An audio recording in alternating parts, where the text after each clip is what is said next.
I mentioned in last week's podcast that we have family living with us right now and little ones, and it's beautiful and it's full on chaotic, and it's trikes in the kitchen and bicycles going around while we're making breakfast and, music and singing, and we're still singing Jingle Bells here in, Awesome. in February and all that. Yeah. Precious, but draining. Let's just be honest. Mm-hmm. Raising toddlers is a young man's game. And the other night, I just found myself fried after a long day, fried from the war, fried from the battle, fried from a lot of different things. And then I come home and it's beautifully chaotic.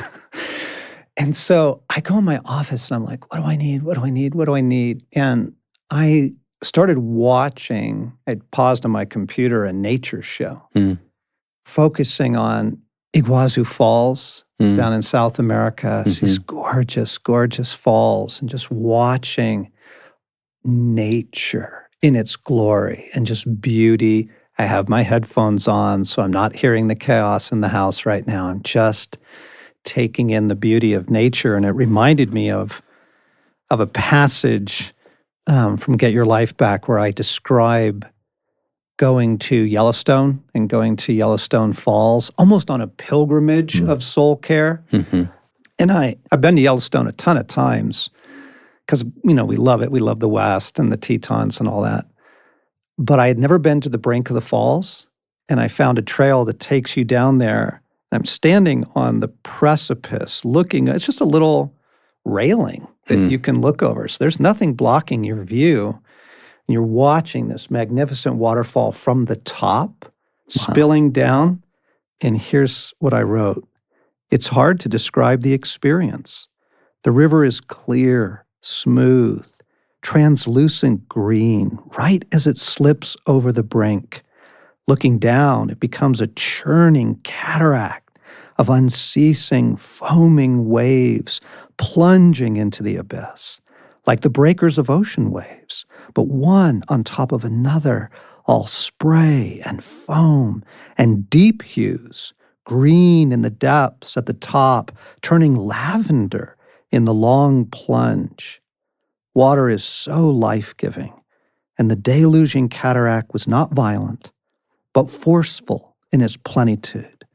Living majesty, unceasingly renewed, so that as I leaned over, all I saw was the foaming deluge pouring down, down, down in white billows through which jade greens, soft blues, and lavender appeared and disappeared, pouring down with such grace.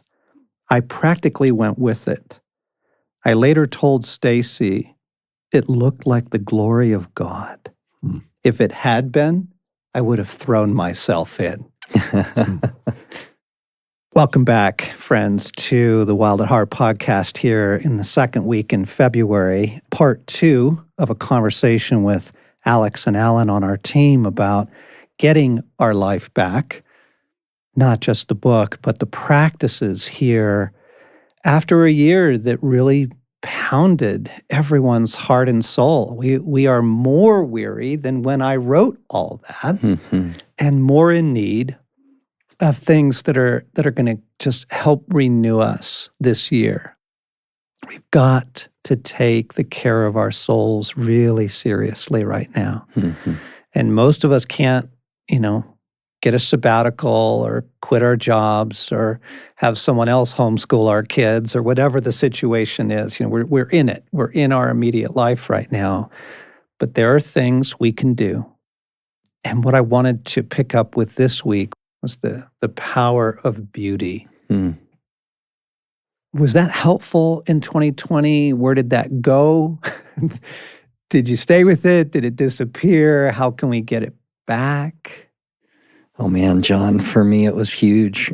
And the way it expressed itself was, I ended up, and I think I've shared this in a couple other places, so it may not be new for everyone, but one of the practices that I ended up doing this last year was outside every day. And it came in the form of trying to run every day, run a mile as a minimum. Just a mile every day. Just a mile every day, or more. Some days were more, and it's increased over time. But the real practice wasn't necessarily run a mile. Like it became for me, get outside every day. And so if that was a bike ride, if that was a walk with Mel and the dog, if that was a run, just spending that time every day outside, regardless of the conditions. So like there are days I'm outside and it's just blustery and there's snow falling and it's, most people would go, there's no way I'm going outside in that. But I would find myself in those days, especially like, whoa, I've just tapped into something really special here, because there's a beauty to it too. Like to see the snow falling and the wind blowing and what's happening. And so many days where, I didn't get my run in the morning and the day kind of gets away from me. And so I'd be like, oh man, I got to get this in this evening. And I would force myself to go out and not be eager for it. But then I'd get out there and the sun would be setting and the sky over the mountains is pink and it's just beauty and it's gorgeous. And I would slow myself down and pay attention and just observe. Yeah. Observe what's happening. I love the mountain outline at that time in the evening where it's just the mountains are black ink. And so the ridge lines are just striking against the pink or starting to turn dark sky behind it. And there's something just really healing about that. And so that's been a daily practice up into today. So went out for a run with the dog this morning. And it's been so life-giving. Yes. Yeah, I had forgotten to get out as much as I should have in 2020. And when it was work from home and everybody was kind of shut in, I knew the power of getting outside, but let it slip.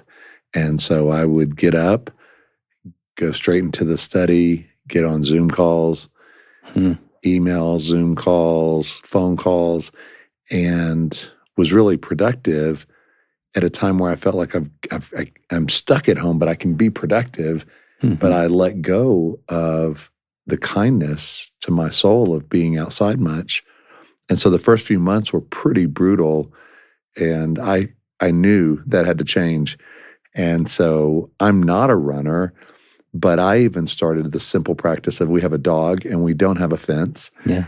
And so usually our teenagers are the ones that have to put a leash on and walk him out. And I just said, I'll do that. I want to do that because he's got to get out 5 times a day. And even if I'm walking him around the block or in our front yard, like just that micro act of being outside in our own property was enough to make a difference. And so I started getting outside probably 2-3 months in after being way too much time indoors. And it was a rescue. Oh, friends, it works. It works. It works. It helps. And finding ways to get beauty back into your life. For us, beautiful music became really, really crucial. And yes, worship. I mean, playing worship in the house and in the car and when you've got your noise-canceling headphones on but other beautiful music too. And then, we just came through the holiday season. And so I was on Handel's Messiah, on a loop of just the beauty of that. And yep, there's brain research that shows that, it does wonderful integrative things to your brain. And they use music in a lot of therapy in traumatic brain injuries. But the power of beauty. And honestly, I know it's screens, but there's a good use of screens. Nature shows were a rescue for me, and particularly now. So now connecting, we were talking about the power of the news, and there's also some research on the brain that shows that your brain doesn't know how to differentiate when you're watching like a violent movie, that this is not real, when it's seeing these images, it is triggering cortisol and all that stuff in your system. And, you finish those movies and you're exhausted, right? Well, yeah, because your body took the throttling from that. The news does the same thing to you. And it just triggers and triggers and triggers things in your body and in your soul, fear and anxiety. And I was pretty triggered with all that was going on in the world, all that is going on in the world. And what I actually needed, in addition to beauty, and this is, I think, the connection of beauty for us, I needed God. I needed perspective. Yeah. And so Stacy had watched this beautiful thing on blue whales. It's the largest mammal ever. And they live out in the open ocean for the most part. And it was just beautiful, beautiful cinematography of a blue whale and her calf in slow motion and just watching them swim. That's all it was. Just watch. Not only was it just like I could feel my body come down, I could feel my anxiety come down, but the reminder for me was God. This is who you are. This is what is true. Yeah. It was like being let into the kingdom of God. It was that powerful for me, that powerful of a rescue, that beauty speaks of what is most true, of who God is, what he's like, his care for the world, his involvement in the world. John, there's a chapter in Get Your Life Back. When I looked back into the book for this podcast, at first I thought, is this a bonus chapter? Like, is this a new edition of the book? Because I remember going through the book and being very involved on the team with all the content, but I had totally forgotten this chapter. And it's actually one of my favorites, and it's called Remembering Who You Love.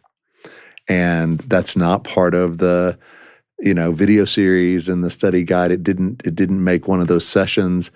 And yet it's one of the most, I think, important chapters to remember about who God is and who you love. And I just want to read a paragraph from it. But this chapter, in it, you say, life has a way of eroding our confidence in the goodness of God. What a ridiculous understatement. Let me try again.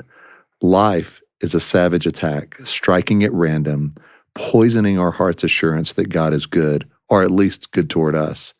That makes it so hard to find more of God, to receive him in fresh and wonderful ways into our being. So it's here we must seek healing, and now is a good time to do so. And in this chapter, you describe how to bring our hearts back around to God, how to remember his goodness, even when life doesn't seem good, the world doesn't seem right. And man, for me, it was a perfect moment to go back into this chapter and remembering, because I found myself kind of, without ever saying it out loud, I found my heart thinking, when things aren't going as well, God may not be as good to me or to our country or to the... Oh, totally. And this was like a cup of cold water for my parched soul to go, oh, right, let me remember who God is, his goodness. And you have some simple practices in here on how to do that. But it was a rescue. And, we can forget God's goodness if we just react to the world around us and the events around us and the way things seem to be going in the headlines.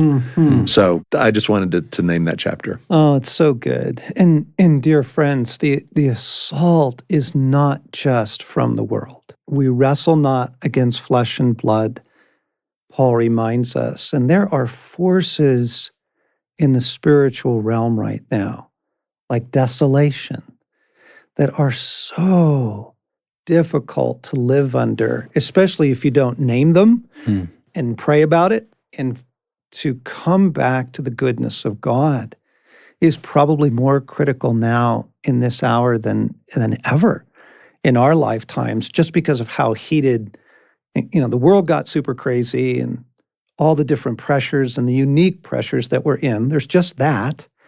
But then in the heavens, that war has also gotten super intense, and just the forces trying to get your mind, the forces trying to take away your faith, of just darkness coming in.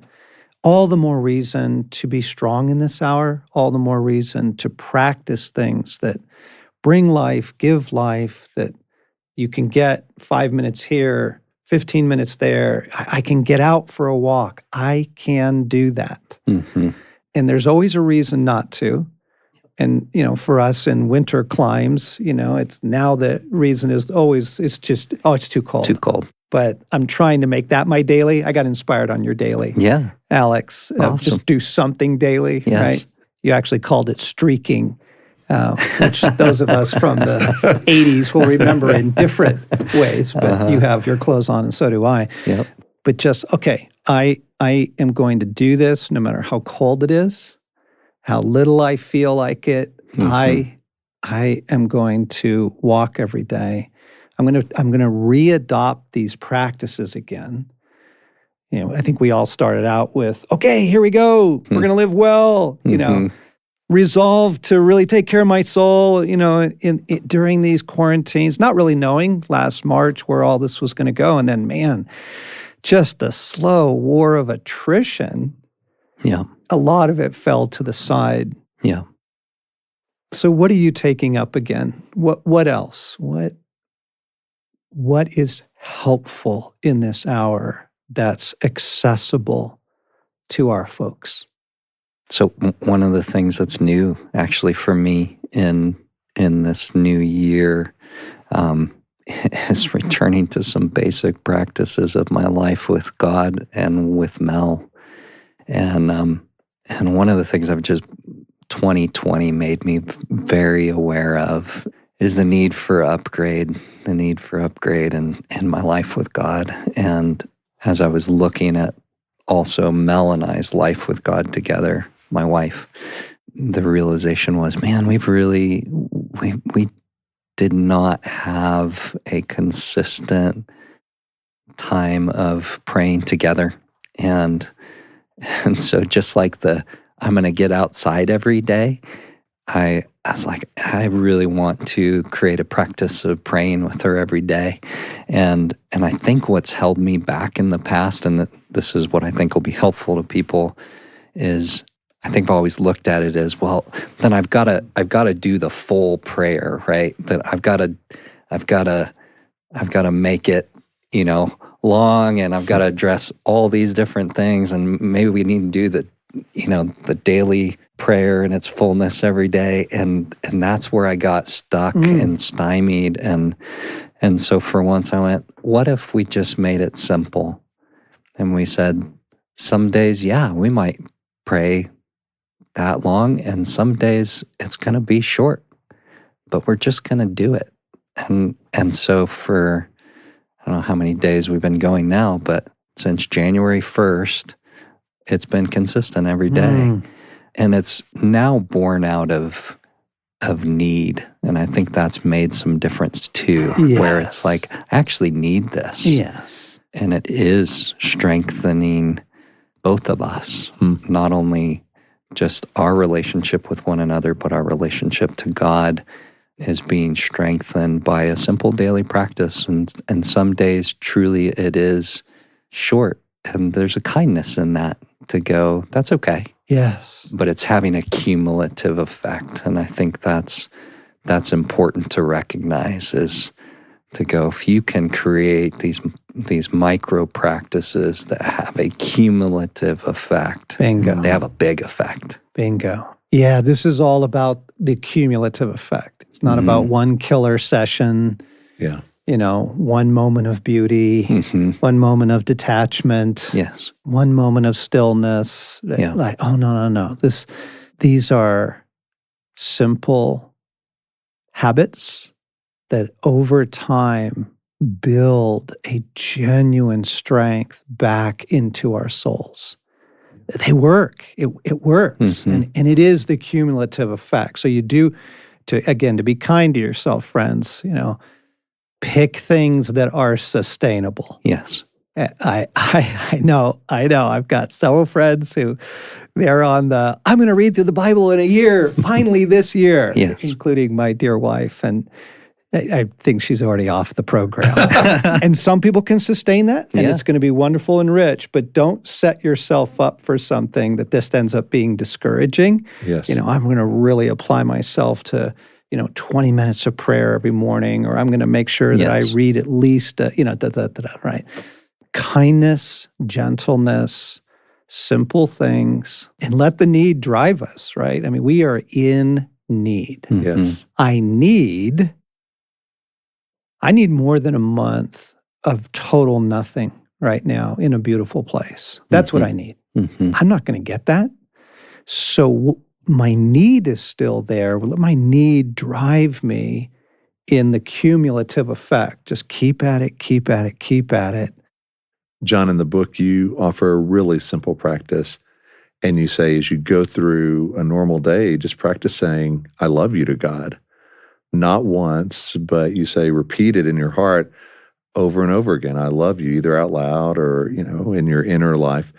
But that helps your heart follow into this act of loving God more. And so that's one thing that I've been trying to end the day at night and start the day the next morning, like head on my pillow. I don't have enough energy. I mean, I'll get to 7 o'clock at night and I think it's 11. And I go, oh my gosh, it's only 7. I'm wiped out. So by the time I go to bed, rather than a lot of words, just to lay my head on the pillow and go, I love you, God. Yeah. I love you. And go to sleep saying that and wake up saying that. Super simple practice, but has been so helpful. And just one other thing that I've been doing is trying to find ways to examine where my heart's trying to go. And when it's trying to go for relief, to try to gently, kindly move it to something that's more restorative. Because I learned in 2020, temporary relief is not helpful. Trying to just kind of numb the pain or numb the day or check out is not what I really need. So when I try to go to things that I feel like are just distraction or relief, to say, honestly, no, Alan, that's not what you need. What's going to restore you tonight? And maybe it's just sitting on the deck outside. I've started going back to books that are older, more classic. I've never read G.K. Chesterton's Orthodoxy. And I keep hearing people say what an incredible voice he has and how his message from 100 years ago is so timely for our world. And yet I tend to choose things that are new and that are just out and the hot new book and the bestseller. And instead to go, I'm going to actually go back to some classics and read that. And C.S. Lewis has this, most people know of Narnia, but they don't know about his trilogy, the space trilogy. And so just going back to things like that, where 15 minutes here, 10 minutes outside on the deck, rather than one more beer or binging on a Netflix series, has made a huge difference. And it starts with that question, like, is this relief or is this restoring my heart? And Alan, particularly to the cumulative effect of it, because the effect works on both sides of this equation. If we keep going for relief, for me, it's been salt and vinegar potato chips. I love salt and vinegar potato chips. And if that's the relief, that's my soul's not well, I'm fried, I need God, but I just go there. Once or twice, gang, comfort eating is totally fine. Yeah. Okay. But the problem is the cumulative. If this is now weeks of practice, months of practice, okay, now it's hammering my health, right? Yeah, right. And I'm not building in the cumulative direction of restoration. And so God has steered me away from a couple of my things. I confessed an obsession with the Premier League, British soccer on the podcast in the past. And God kind of gently but kindly, he actually sort of took away the joy of it in order to get me outside. Yeah. And he says, buddy, you're in front of a screen again right now. what you need to do is go walk the dog. Yeah. And I got, okay, yeah, I've got 20 minutes. I could spend it for relief or restoration. I'd rather have the cumulative effect of restoration, building over time, a stronger soul. I've been thinking a lot about resiliency and how we really needed it coming into the shock waves that we've been living in. I'm calling it now the 14th month of 2020, because the world hasn't just immediately flipped back to a wonderful place.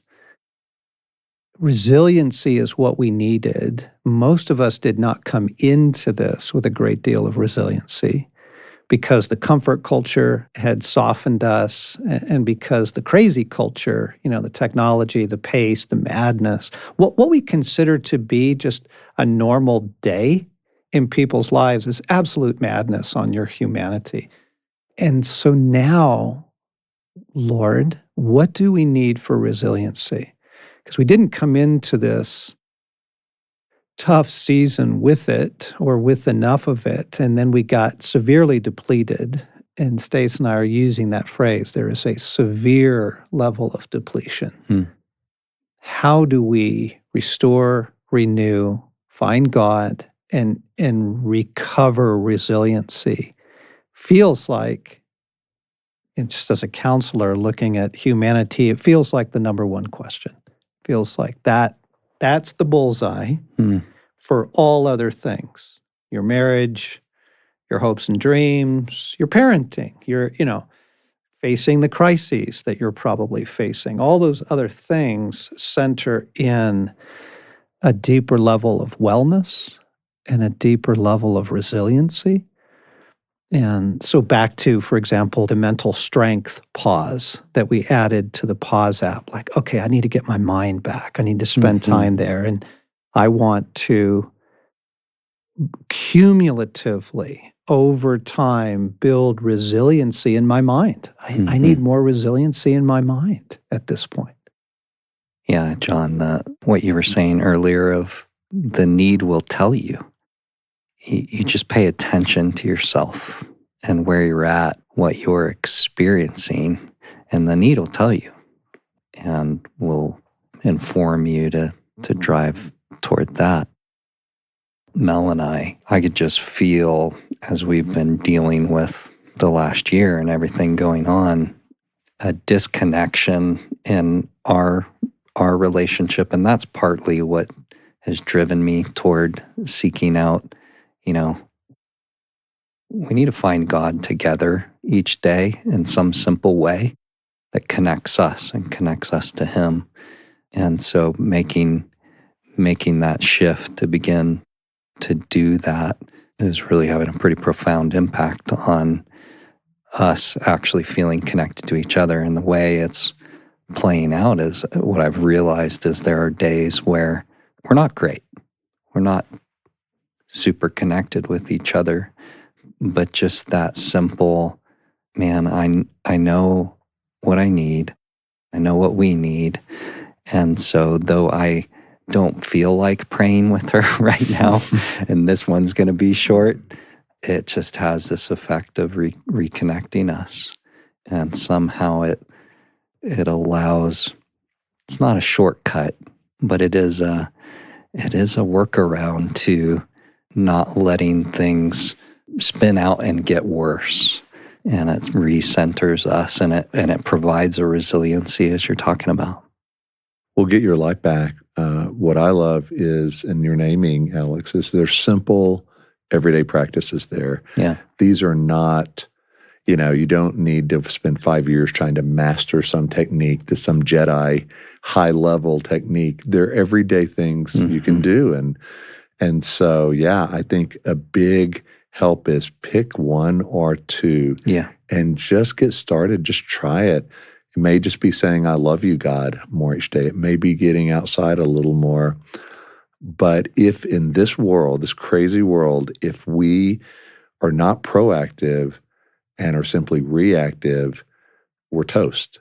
Like things are just going to get more chaotic. But to proactively go, I can do that, or I can choose to release everyone and everything to God, or I can be away from my technology a little more. Like those kind practices will have a cumulative effect that change how this new year is for you.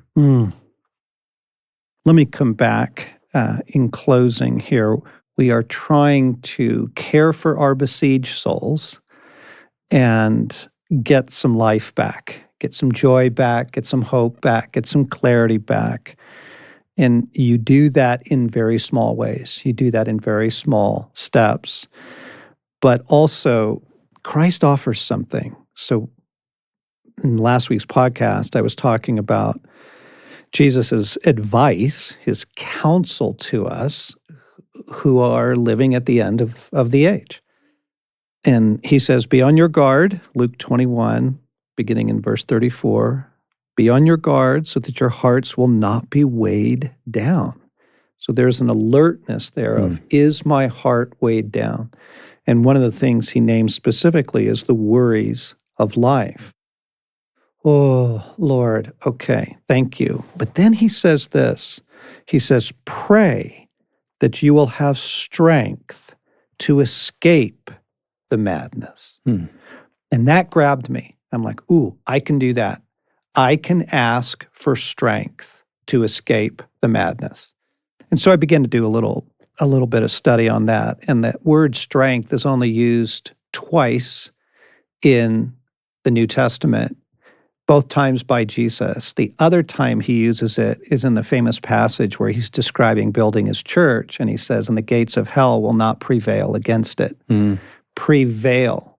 It is a prevailing strength. Wow. And the idea of this very strong Greek word is it's almost combative. It's conquering strength. It's overcoming. It's not enduring, grit your teeth strength. Yes. Just see me through this.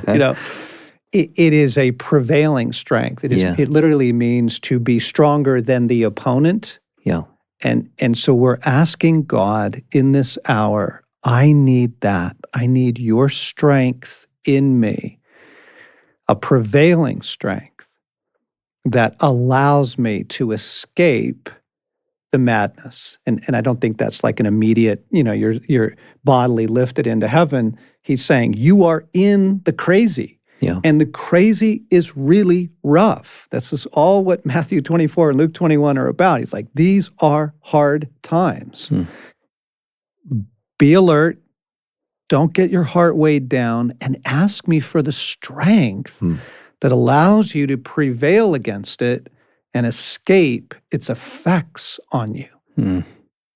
So Jesus, that's what we ask for right now with our listeners. We are asking you a couple of very simple things. Lord, show me what I need to let go of. What am I caught up in that is draining me, that I could let go of? Is it checking my phone too much? Is it worrying?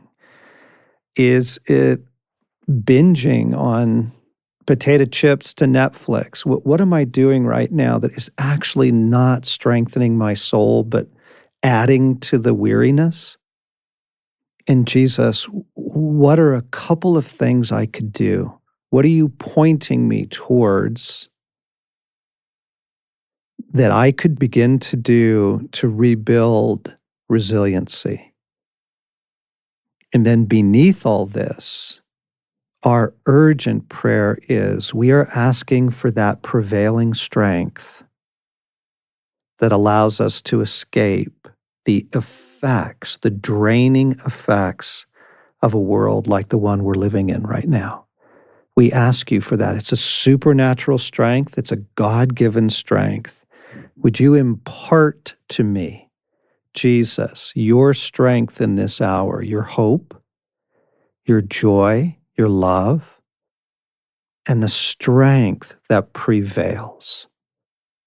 In your name, we are asking. Amen. Amen. Friends, we hope this two-part series has been helpful to you, just to come back around to the idea of simple practices that do that. And if it's been a while since you picked up Get Your Life Back, please do. There's an audiobook version, And that might be a really lovely way to just, you don't even have to read. You can be read to. Yes. And then the pause app and the new pauses as well, the mental strength pauses, simple things to help us begin to rebuild the strength that prevails. Okay, one more thing before we go for your heart and soul. In fact, maybe the biggest thing of everything we've shared so far. On March 6th, Saturday afternoon, Stacy and I are holding a live stream event called Fresh Hearts, Strong Hearts, Homecoming 21. You might remember back in 2019, we did a live event called Homecoming, and many of you were here live, and thousands more watched it eventually online. It was a beautiful, beautiful time together of healing and restoration and learning some of these basic things that we've been talking about today. All of this stuff on beauty and memory, that was all first taught at that homecoming conference.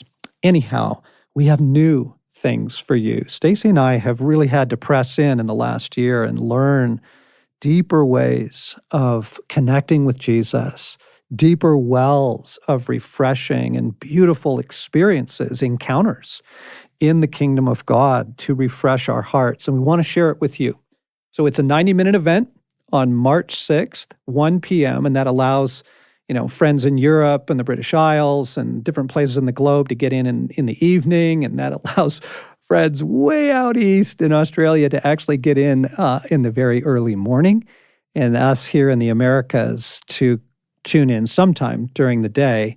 Do need to register. It's on our website, wildatheart.org. It'll be right there on the homepage. You do need to sign up for it. Fresh hearts, strong hearts. Come together with us and drink deeply of some new ways of being restored in this tough time.